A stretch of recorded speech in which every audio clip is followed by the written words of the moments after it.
খুব ভোরে ঘুম থেকে উঠেছি, উঠে নামাজ পড়েছি, নামাজ পড়ে বাহিরে আসছি।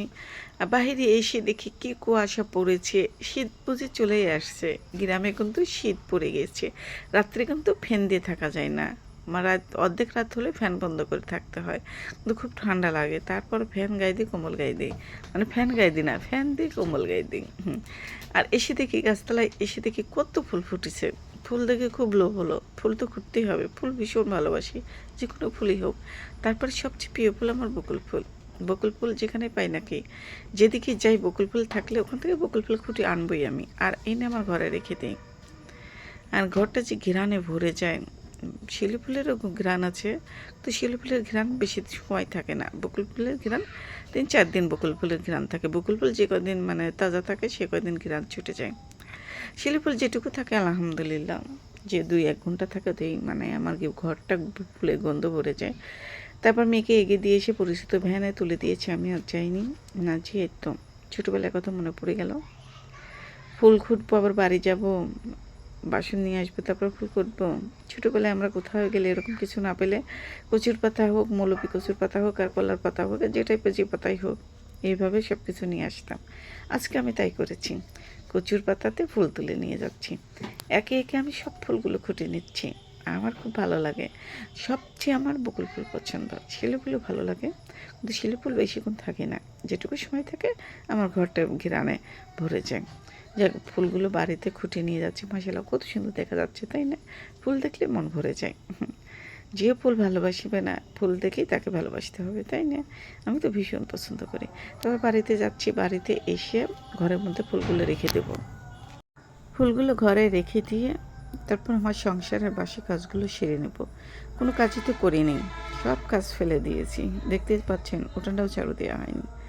তারপর এক কাছে রেখে দিলাম, এক ঘরে এক জায়গায় রেখে দিয়ে আমি এখন আমার সংসারের কাজগুলো করে নিই।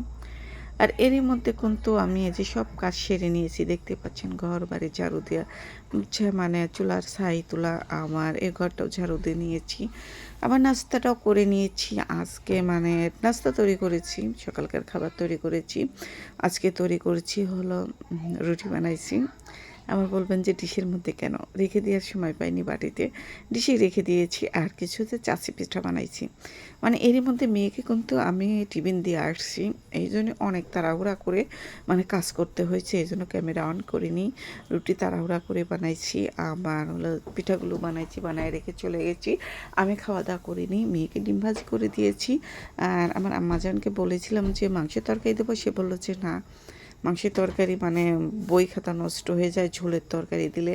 ওই জন্য ঝোলের তরকারি ওকে দেওয়া হয় না, ও নেয়ও না, শুধু মানে ভাজি ভর্তা ডিম ভাজি অন্য অন্য তরকারি নিয়ে যায়, কিন্তু ঝোলের তরকারি ও নিতে চায় না, বা মাছ ভেজে দিই ওগুলো নিয়ে টিফিন নিয়ে যায়। যাক, সকালে কিন্তু খাবার খেয়েছি, খেয়ে তারপরে তো রান্না করব, ডিম ভুনা করব, মানে ডিম লাউ দিয়ে ঝোল করব, রান্না করতে বসে গেছি। আর লাউ দিয়ে ডিম রান্না আমার কাছে অনেক মজা লাগে। লাউটা মানে ডিমটা ভেজে রান্না করতে চাইছিলাম, তারপর ভাবলাম যে আজ একটু গোটা গোটা ডিমই খাই।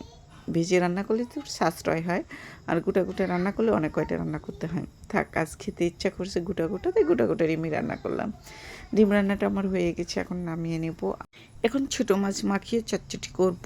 ছোটো মাছটা হলো পেঁয়াজ মরিচ হলুদ লবণ তেল দিয়ে ভালোভাবে চটকে নিচ্ছি, ধনে গুঁড়াও দিয়েছি, একটু ভালোভাবে কিন্তু একটু চটকে নিতে হবে। আর মাছ নরম, সবজিটাও নরম, এই জন্য আলতোভাবে এখন মাখিয়ে নিচ্ছি।